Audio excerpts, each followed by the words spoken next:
and for the enjoyment of our guests, please stay seated for the entire presentation. Thank you for your cooperation. And please note that the first 8 rows of seating are considered our splash zone, and you may get wet. Please note that this is salt water and it can damage electronic devices and jewelry. And the riptide has even been known to wash away a small child or two. Now is your chance to move to higher and drier ground. As you walk around the pool, please keep a lookout for wet surfaces and slippery walking conditions.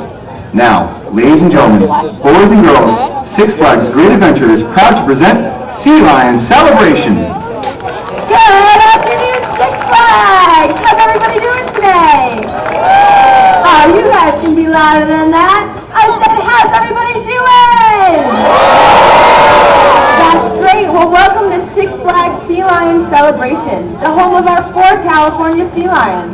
My name is Tanya, and today you guys are in for a very special treat because you're going to get a behind-the-scenes look on how we train a behavior from start to finish. Now, you may have noticed I just said behavior and not trick. That's because everything these animals do is just an extension of their natural behavior. From jumping, spinning, even vocalizing, these are all things that our animals do naturally. The training comes into play when we can effectively communicate with our animals so they know exactly what we're asking of them. Why don't we take a look at a couple of those behaviors now as I introduce you guys to our animal stars. First up, the newest addition to our family. She's 4 years old and quite the princess. Here's Ella.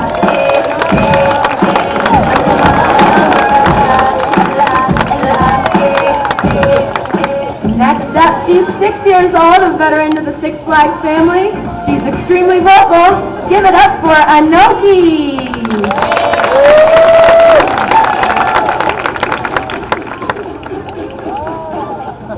Great job, Anoki.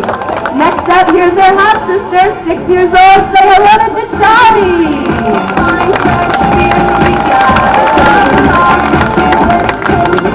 And last but certainly not least, he's 7 years old and's got the moves like Vader. Give it up for our boy Kenobi.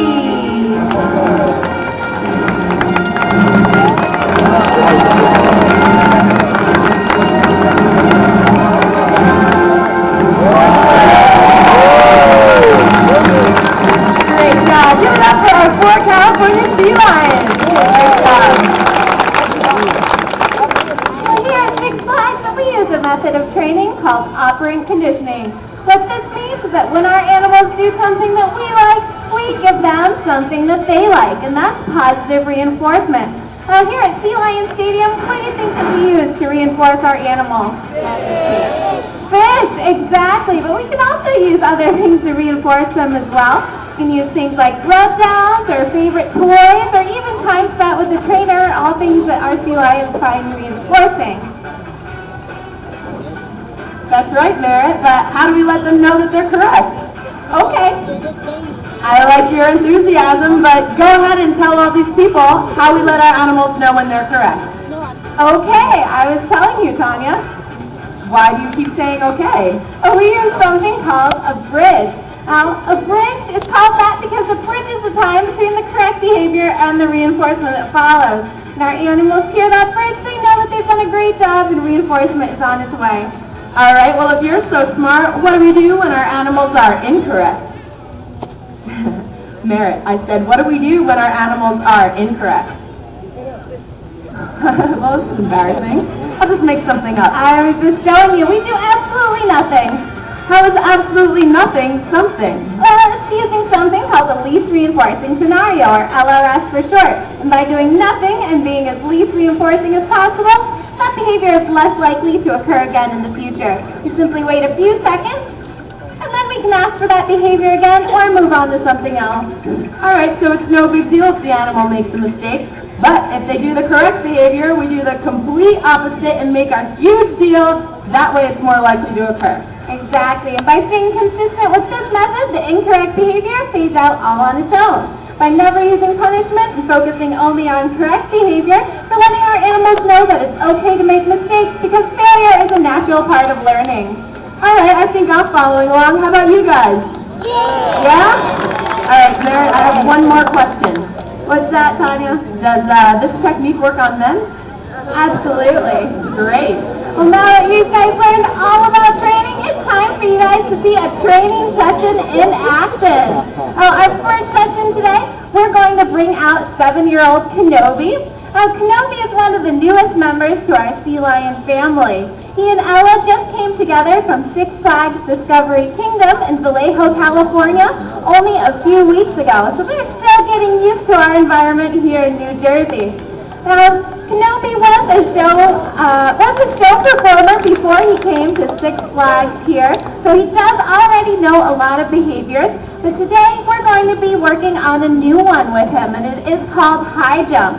And you guys see these buoys suspended over the pool? Well, eventually what this behavior is going to look like is we're going to raise these buoys up, and they're going to jump all the way out of the water to touch that buoy with their nose.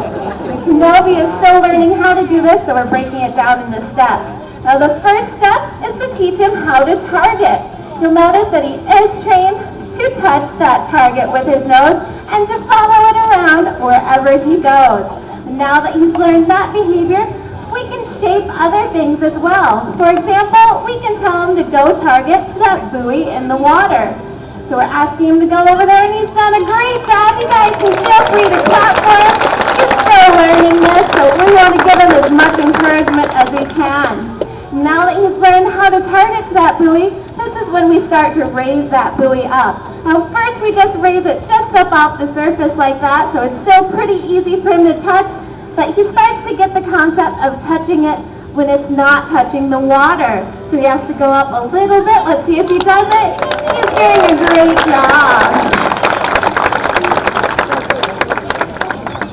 The next time, we'll raise it up a little bit higher, and we'll introduce something called a cue, or an SD, which stands for discriminative stimulus in fancy psychological language. Now an SD lets him know when he'll be reinforced for this behavior. So we'll give him that particular SD, and then we'll reinforce him for touching the buoy right after he gets that cue. So you'll notice Julianne gave him that cue, and he did a great job. He's done a great job so far, but I think he can go even higher. What do you guys think? I think he can go. All right, well, let's see if Kenobi can do it. This is going to be a challenge for him. Like I said, he is still learning. So everybody, let's hear it for him.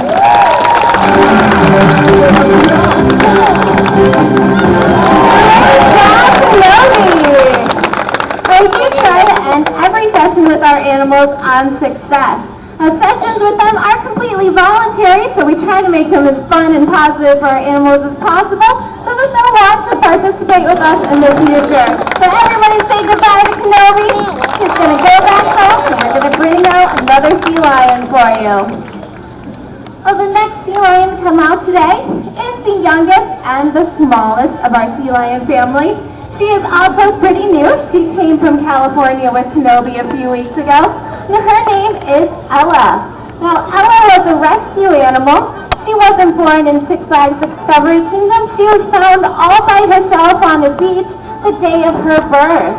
So since she was found all alone, she couldn't take care of herself. So they took her into Discovery Kingdom and took care of her until she was old enough to take care of herself. Now, she came over here, and she's never been in shows before. So we're still getting her used to being in front of an audience. She was a little stage shy when we came, so guys, make sure that you're clapping for her and giving her that encouragement. Great job. Now we're going to take her off to the side out, and we're going to see if she can show off some of her behaviors right in front of you guys. Hit it, Allison.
All right, well now it's time for our last training session of the day. And for this we're bringing out Charlie. She's a 6-year-old sea lion, and she has been here with her sister Anoki since 2007. So they've been here for a while and they know a lot of behaviors. But you know what, sometimes sea lions can forget behaviors that they're taught. In school, do you guys sometimes forget things that you learned? I bet you do. But with our sea lions, what we do when they've forgotten behavior is we simply break it down into small steps, just like we do with new behavior. So that's what we're doing with Charlie today with her belly flop behavior. You'll notice that we will be using a target with her, just like you saw us using with Kenobi. Now that's one of those basic behaviors that we use with all of our sea lions, so we can break down that behavior into easy steps for them. And once she knows the target, we're going to ask her to target out to Julianne. You'll notice that she has a target pole, and that's where we eventually would like the behavior to be. So everybody give her a round of applause. Great job, Charlie. Now this time, we're also going to ask her to target out there, but we're going to hold that target pole up a little bit higher. So it's a little bit harder for her to reach it, and it also gets her body up and out of the water to start to get into that belly flop position. So go ahead to Charlie and show us the beginnings of that belly flop. Great job! Looks like she's anticipating a little. She's getting a little bit ahead of us and already doing that belly flop behavior. Like I said, this is something that she's learned in the past and is remembering how to do. Now it's time for us to add that Q into the behavior, or that SD. We ask her to belly flop. She's going over. Good job, Charlie. Great job. The next approximation of this behavior, the next step of this behavior, we're not going to ask her to follow the target pole that closely. Instead, we're just going to tap the surface of the water so that Charlie knows where to go to that belly flop. So we're going to send her out there, and hopefully she'll belly flop right in the same place. Great job! She's doing such an awesome job. I think it's time to add a volunteer. Who wants to get splashed? Why don't you pick a lucky volunteer, come right up to the pool, and shield Julianne, because I think she's getting tired of getting splashed out there. Perfect. Stand right there. And Charlie's going to come right over and give you a nice cool down. It's going to be great. There she goes. Fantastic job. That was great. Thanks for helping us today. Charlie did an awesome job with that session. So like I said, we are going to end her session right there. We like to end them on success. So everybody give Charlie a round of applause. Well, we really enjoyed having you folks today, explaining all about our training to you and having you get a glimpse of the bond that we share with our animals. But one more time before you all go, we'd like to show you once more what these spectacular animals can do. Hit it!